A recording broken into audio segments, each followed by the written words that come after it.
Gentlemen!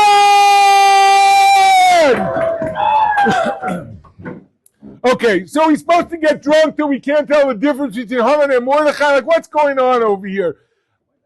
We said last week that we were going to do a deep dive this week into simcha, into happiness. And I want to do that, and I want to try to connect the pieces over here. This is a little bit of a deep share, and it will require your attention. And if you're on your phone, you will not understand one word of it. And if you space out, it will be hard to So I'm asking you for your attention, because this is a massive issue about being Jewish and about this entire month of Adar and Purim. Mishne Nichnas, Adar, Marbim, B'Simcha. Adar comes in, we have to increase Simcha. What is Simcha? What is it? What is joy? What is happiness? This is something that philosophers throughout the ages have struggled with. How to explain it, what's happening to us when there's this feeling that we call happiness and joy. And I want to share an idea. It's from my Rabbi, Moshe Shapiro Zatzal, and from the Maral. And there are hints in Chazal, in the words of the Gemara and the Mishnah, there are hints that use these words of happiness and sadness, and they give us a little bit of a window to make sense of it. How big is a tefach? Anybody know there's a measurement called a tefach, right? Tefach's a fist. Now, there are two types of tefach. One is more of an open fist or with the thumb on top, and one is a tighter fist. They are called a tefach sochuk, which means a laughing tefach, and a tefach otzuv, which means a sad or depressed tefach. So we're talking about a physical measurement, and we say the same measurement sometimes is a depressed measurement, and sometimes that's a happy measurement. And the Chachamim understand in this, there is a hint or an explanation of what it means to be happy and what it means to be sad. When we feel very small, we feel sad. When we feel very happy, we feel like we're bigger, we feel enlarged. When we get something, when we suddenly feel like we have more than we had before, we feel happy. When we feel we just have exactly what we should have, we don't feel particularly happy. How are you? I'm fine. I have what I'm supposed to have. I don't have what I'm not supposed to have. I'm fine. Not great, not bad. That's how we feel. But when we get something that makes us feel like we have more, then we feel happiness. We feel, since we're more, we're larger, so to speak. So the concept of this measurement, that's a happy measurement, expresses, I feel like I'm more. Happiest day of a person's life. They get married, they have a child. These days, we are actually more. Now, you give a child a candy, the candy also makes him happy. He has more, he's connecting more to life, he has a little bit more, and he feels like he's happy. But there are different things that make us happy in different ways. It's interesting, when a person feels very small, he goes and he drinks. What's he trying to do? He's trying to fill that little tiny hole that he feels that he's in, and he's trying to expand his consciousness and his sense of existence. And that's how people medicate themselves when they feel small, because it's too hard to deal with the pain.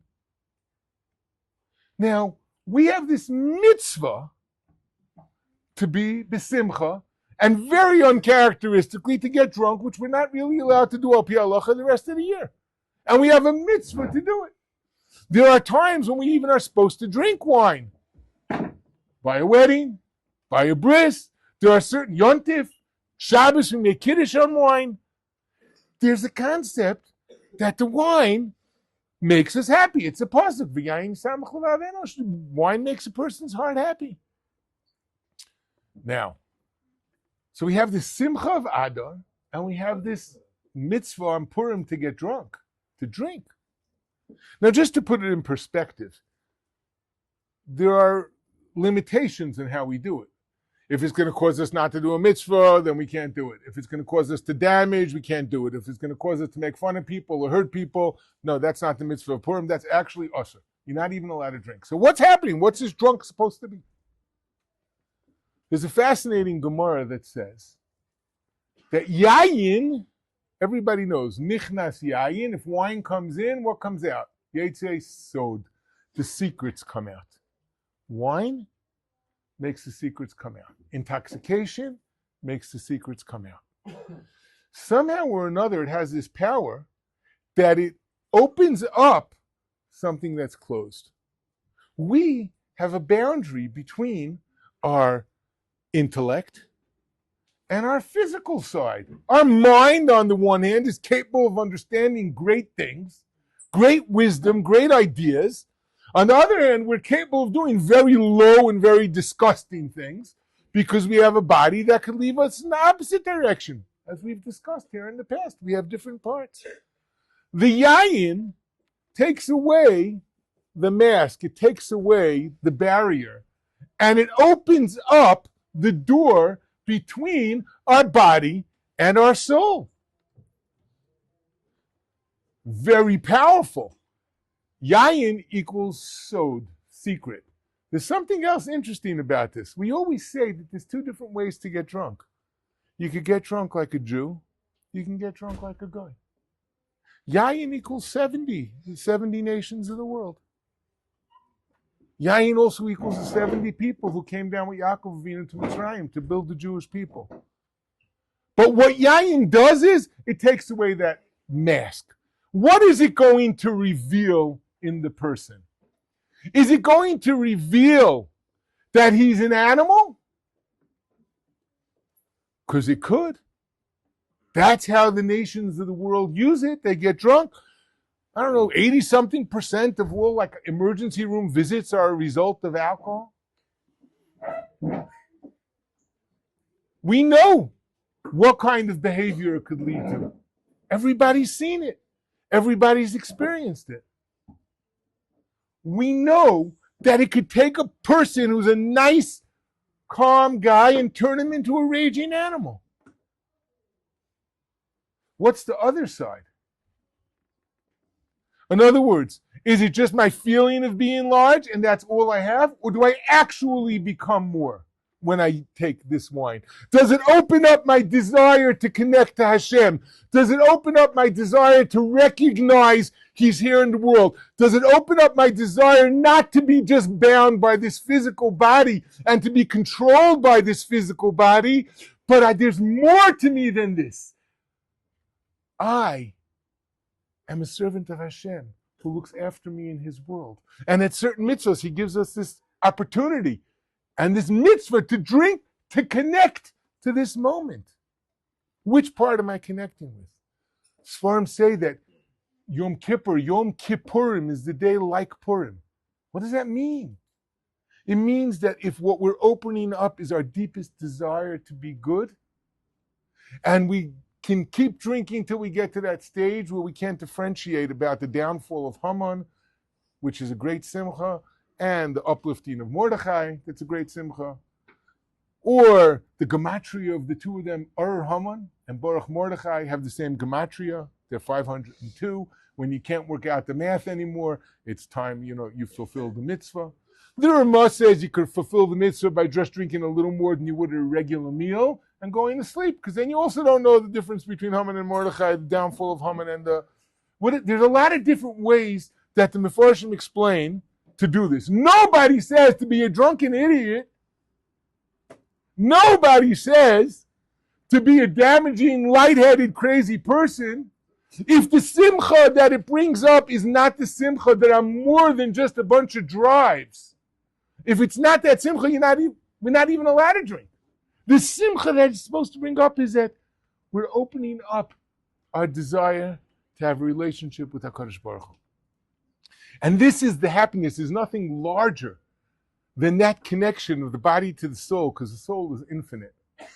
So does the wine drag the soul into the body, or does it lift the body into the soul? It's going to do one of them to everybody. The choice is to prepare yourself and not to get crazy, and not to drink enough to get crazy, and to prepare yourself. How? When I do this, I want to connect to Hashem. And when I start getting all messed up, that's the time to say, it's time to stop. That's what the mitzvah of drinking is. That's what it means to drink like one of the 70, yayin, the number 70 that it equals. I'm going to drink like the 70 people who came with Yaakov, who became the Bnei Yisrael, or I'm going to drink like the 70 nations of the world drink. I will either turn myself into a raging body, or I'll turn myself into an elevated soul. This is what the mitzvah of drinking on Purim is, to reach that elevated state, like we're at it in Elon Yom Kippur, where all we want is just to do what's right. And if we can't drink that way, we're not supposed to drink. So it's so beautiful, and it's so powerful, and it's so easy to misuse. And if you're not sure that you could use it properly, it's really, truly better not to use it. Have a little bit, have l'chaim, take a nap, do whatever it is. Don't get crazy. Be the designated driver, so to speak, the designated walker, and get on busser or into cabber. And this is the way to do it. So, Misha nichnas adam marbin b'simcha, but not the simcha of being an animal. The simcha of being a human being. Okay, that's the first thing. I want to just say a couple of other things. The guys Mitzshem, after they do the Sudas by various Rabbeim, and everything is going to be posted. Everybody comes to my house, Bez Hashem, we finish up Purim over there. It's very, very beautiful. I have been holding these type of Sudas in my home for over 35 years. In 35 years, nobody has ever thrown up in my home. There were one or two people who needed to be rushed into the garden. However, I want you to understand. You stop recording?